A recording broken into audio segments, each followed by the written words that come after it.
Hi, hello. I wanted to make a longer format video showing you all of my top books from 2025. So I'll start with the honorable mentions first, and then I will go into my top read from each month. So honorable mentions go to Quicksilver by Kelly Hart. This was a reread, so that's why I didn't count it as one of my top reads for one of the months. So it's just a reread of the first book in the Quicksilver series. I just wanted a refresher before Brimstone came out, so that's why this is an honorable mention. Next is What Moves the Dead by T. Kingfisher. So this was my first read by this author, and it's a little bit outside of my normal genres that I read because it is like a horror type book. I actually really enjoyed it because it wasn't super scary. It was, tense and had the horror themes, but I really enjoyed it, and I like the science aspect behind it and like discovering what was causing all of this weird behavior and deaths and everything. So definitely a good read and one that I look forward to reading more books by this author. Next is Of Monsters and Mainframes. I actually listened to the audiobook of this and I really enjoyed it. It's kind of a totally weird, whimsical take on characters that we know and love, like Frankenstein and Dracula and a mummy, and they're thrown into space in this sentient spaceship, and it's just like a weird sci-fi mashup. So it was a really fun read, and I really enjoyed it. It was a little bit outside of my norm again, but that's probably why I enjoyed it so much. So definitely recommend this one too. And last of the honorable mentions goes to Nocticadia. So this one just didn't quite make the cut, but it was still an excellent read.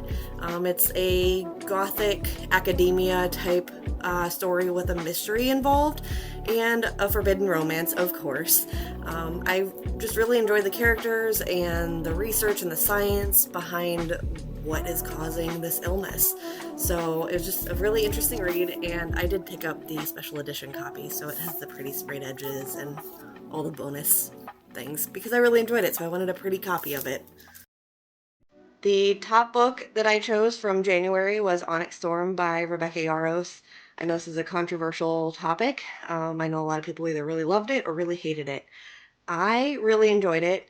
There were some flaws and some things that I wish there were more details and that we didn't jump around as much, but I really enjoyed it because it really opened up the world.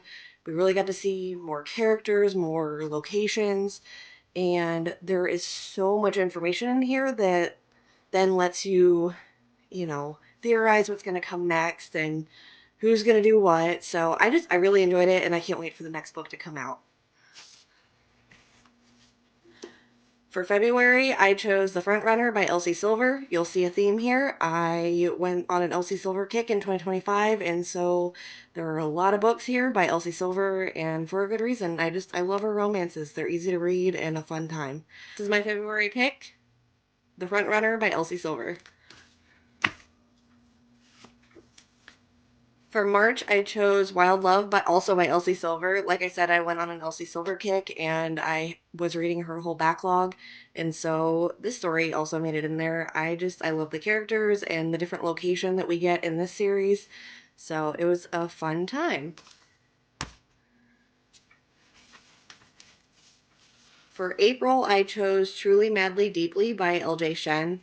This was a different type of romance read for me, but I really enjoyed it. I liked the characters. I liked how it built on the first book in this series. This is a second book. They can technically be read as standalones, but I would definitely recommend reading book one before you read this one, book two. I just liked the characters and the tropes in this one. It was a fun time.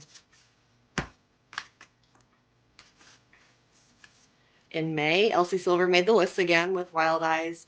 This is the next book in the Rose Hill series. I really enjoyed the characters in this.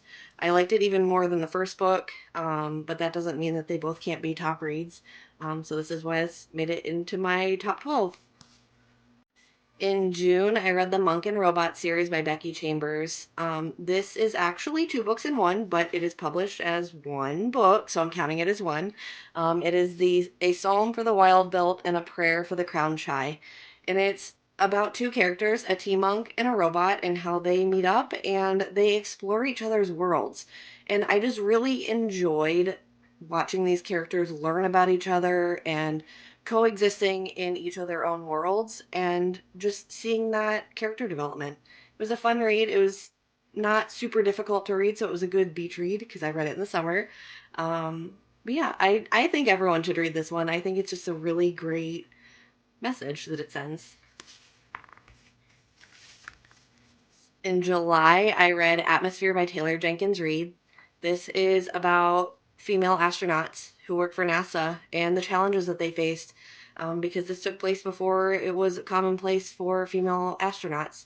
So it was really a good read to see their struggles and watch that character development and watch them get a foothold in NASA and contribute to the research and all the awesomeness that comes about from space travel.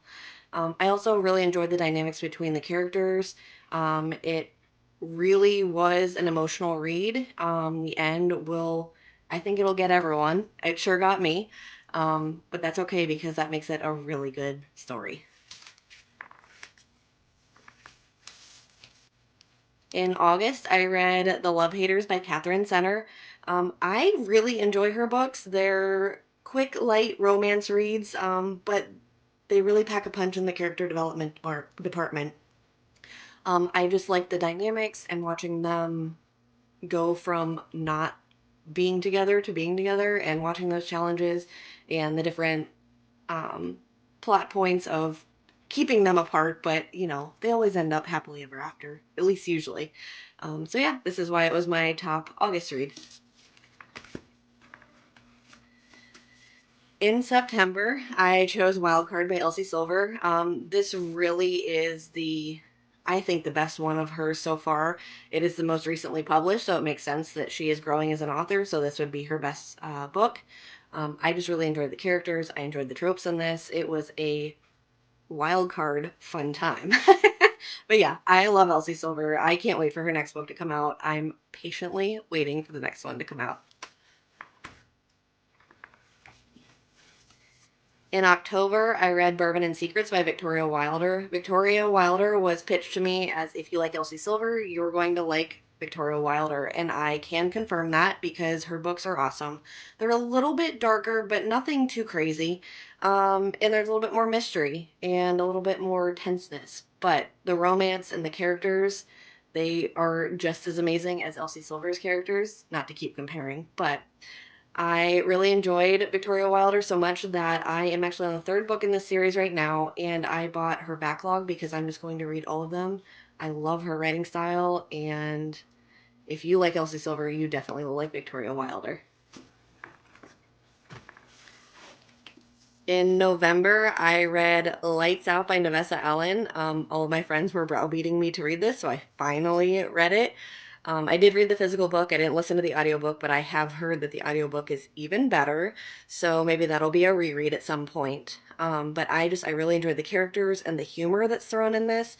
It's pitched as a dark romance, but the humor that's in it just makes it lighter and way more fun. So definitely we'll be reading book 2 here soon. So yeah. And last but not least, in December, I read Good Spirits by B.K. Borison. This was a perfect holiday romance. The main male character, is the ghost of Christmas past, and it was just fun watching him and the main female character just explore their relationship and why they were paired up and what that means and them coming together eventually. So that's why this was my top December read. So, of all of those books, I decided that I would choose my top 3 out of the honorable mentions and the favorite book from each month. So, even though I don't like choosing favorites because I enjoyed them all for different reasons, I decided that my number 3 book was going to go to Onyx Storm. Like I said, I know it's controversial because a lot of people really didn't like this book, but I just liked how the world opened up and We bounced around from different areas and got a ton of information about the world and the characters. So that's why this is my number 3 read from 2025. Next, I chose Monk and Robot as my number 2 read for 2025 because I think this book sends an amazing message, and I think it's a book that everyone should read. So that's why it's my number 2. And my number 1 read from 2025 goes to Atmosphere by Taylor Jenkins Reid.